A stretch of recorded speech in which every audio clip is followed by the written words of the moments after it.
Mi nombre es Sebastián Lagos y tengo 34 años. Soy profesor de literatura y hace poco acepté reemplazar durante 3 semanas al docente titular de un colegio rural llamado San Benito, en la provincia donde crecí. Si disfrutas de este relato, suscríbete y deja tu like. Lo que viene a continuación te pondrá los pelos de punta. No es un lugar al que hubiera planeado volver, de hecho pasé más de una década evitando esa zona porque San Benito no era solo una escuela para mí, fue el internado donde pasé parte de mi adolescencia. Allí vi cosas que nunca conté a nadie. Mis padres, mis amigos y los terapeutas que me preguntaron si alguna vez había experimentado algún evento traumático por mi comportamiento no supieron nada de ello. Así que cuando me llamaron para reemplazar a alguien que había enfermado de manera repentina, dudé unos segundos, tenía una sensación que no pude nombrar en ese momento. Era una mezcla entre incomodidad, vergüenza y una especie de eco emocional. Sentía que si aceptaba ese trabajo, significaría reactivar algo que había quedado dormido en mi interior. Y, aún así, algo me llevó a aceptarlo, como un signo de redención que no comprendí en ese momento, pero no tardaría en hacerlo. Volví a mi antiguo hogar un lunes por la mañana en autobús, con una pequeña maleta y un cuaderno de notas.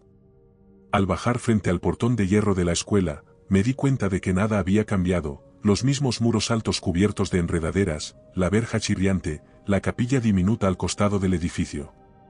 Sobre todo, me sorprendió que no hubiera cambiado el silencio, porque en San Benito nunca hubo recreos con gritos ni pelotas rodando.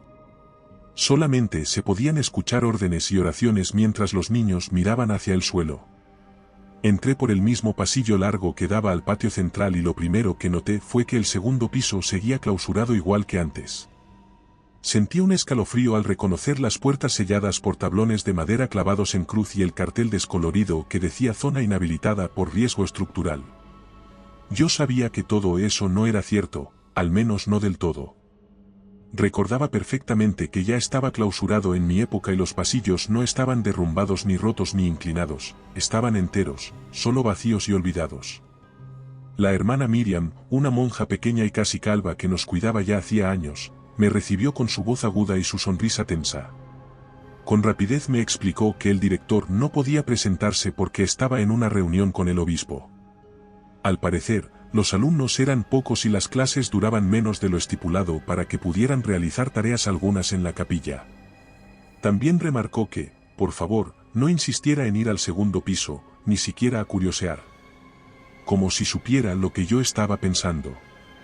No hay nada allí que usted necesite ver, dijo. Y aunque no lo mostraba por fuera, me di cuenta de que ella también le tenía miedo al silencio del lugar. Me acompañó hasta mi habitación, una celda al fondo del pasillo del primer piso, con una pequeña ventana que daba directamente al ala clausurada. Esa primera noche no dormí porque desde las 2:20 hasta las 3:30 de la madrugada escuché pasos en el segundo piso. Pasos pequeños, lentos, como de niño descalzo.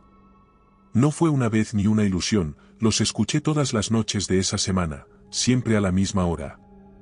Y la tercera noche, los pasos llegaron hasta mi puerta.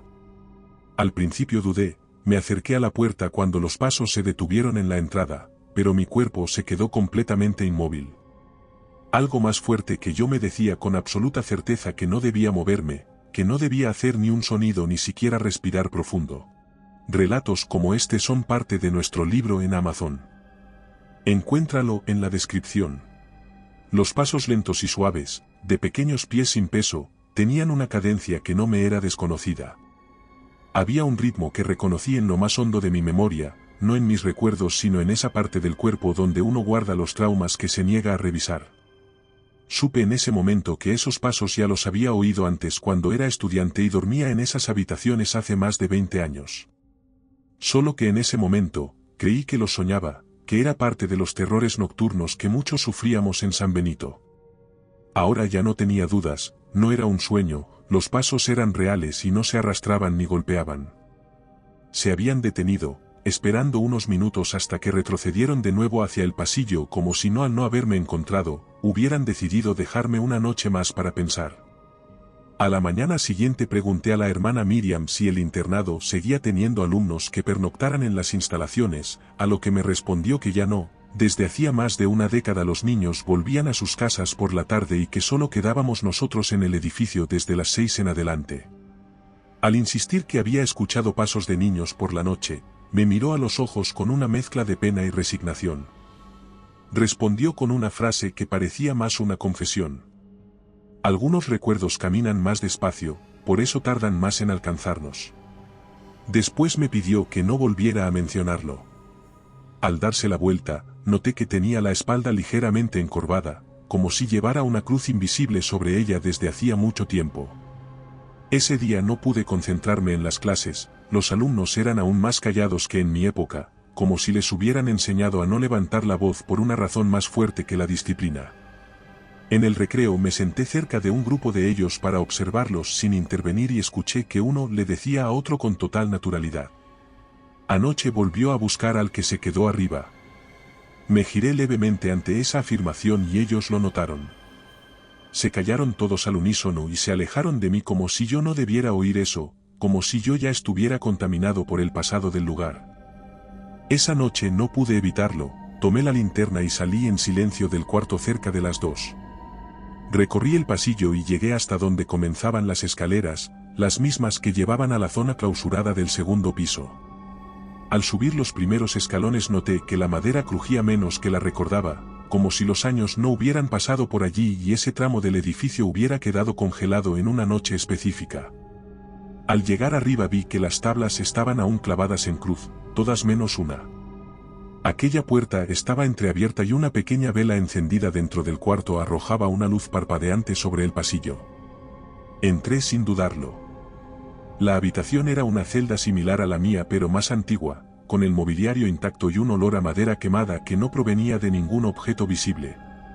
En el suelo había un cuaderno infantil abierto, con dibujos de figuras oscuras y un nombre escrito una y otra vez en letra infantil: Simón. Al reconocer ese nombre algo en mí se quebró, activó en mí un vacío específico, una ausencia que mi mente había ocultado. Simón había sido compañero mío en el internado, un niño extraño y silencioso que solía mirar hacia el segundo piso durante los recreos. De repente, un día dejaron de llamarle por lista en clase sin ninguna explicación, como si nunca hubiera existido. Este vídeo es posible gracias a nuestros miembros. Gracias por hacer esto posible. Salí del cuarto corriendo, bajando los escalones como un niño en pánico y al llegar a mi habitación vi que mi cuaderno de notas estaba abierto en el escritorio, con una frase en tinta fresca que yo no había escrito: «Dejaste solo a Simón». No fui a clases ese día, no pude. Pasé la mañana encerrado en la habitación mirando el cuaderno abierto sobre el escritorio sin atreverme a tocarlo, como si hacerlo fuera a confirmar que la frase estaba escrita con mi mano, aunque yo no recordara haberla escrito. Dejaste solo a Simón, no era solo una acusación, era una llave que hizo que una puerta se abriera dentro de mi cabeza y empezó a dejar salir recuerdos que yo había sepultado hacía años con toda la intención del que quiere sobrevivir.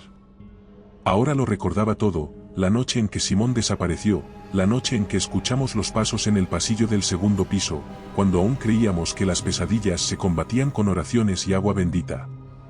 Recordaba que fuimos 3 los que nos levantamos a mirar, que dijimos que iríamos hasta la escalera a ver si era la hermana Miriam haciendo ronda.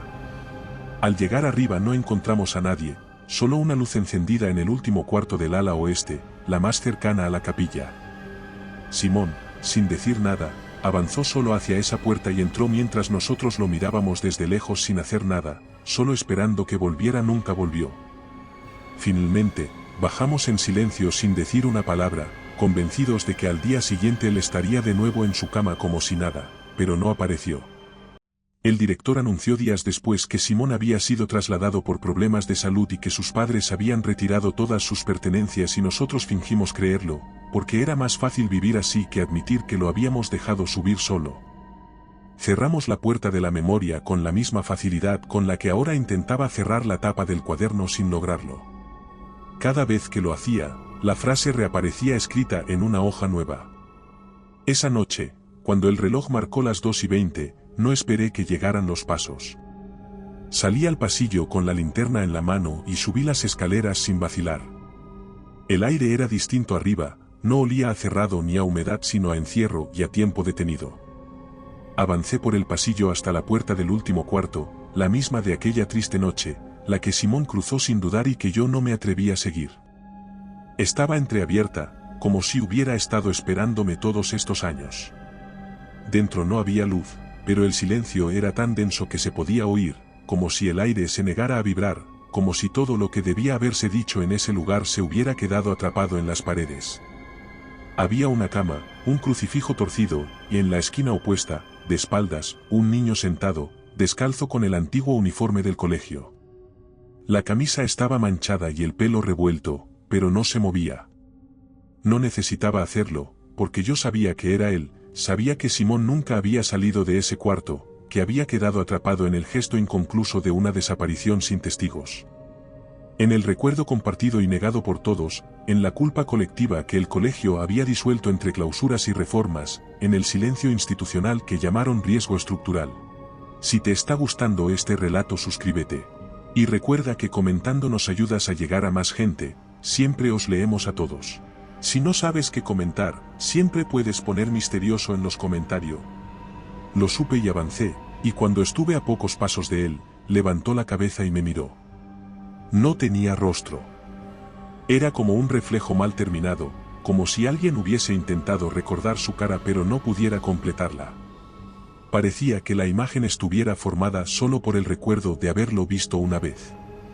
Y, aún así, me habló, dejándome con una sensación que me llenó la garganta de arena y el pecho de un peso insoportable. No volviste a por mí. Al oírla supe que no se refería a esta noche, sino a todos los años que pasaron desde entonces, a todas las veces que borré su nombre de mi cabeza y evité mirar hacia el ala clausurada. Todos los años que inventé excusas para los pasos que escuchaba en mis sueños. Supe que ya no se trataba de salvarlos sino de ocupar el lugar que había dejado vacío, porque San Benito no se deshace de sus niños. Me despertaron los gritos de la hermana Miriam a la mañana siguiente, golpeando la puerta de mi cuarto porque no respondía. Cuando finalmente la derribaron encontraron mi cama vacía, el cuaderno abierto con la frase que había estado evitando una y otra vez. Dejaste solo a Simón. En la planta alta, en el pasillo clausurado, en un cuarto abierto tenía una sola cosa nueva, un segundo niño sentado en la esquina, de espaldas, sin rostro, con una camisa manchada, y una linterna apagada en el suelo. Si te ha gustado este relato, aquí tienes otro que te pondrá los pelos de punta. Si buscas historias más intensas, en nuestro canal de relatos largos te esperan narraciones de más de una hora. Y si quieres llevar el terror contigo, nuestro libro en Amazon tiene historias exclusivas. Buenas noches, desde Terreno Misterioso.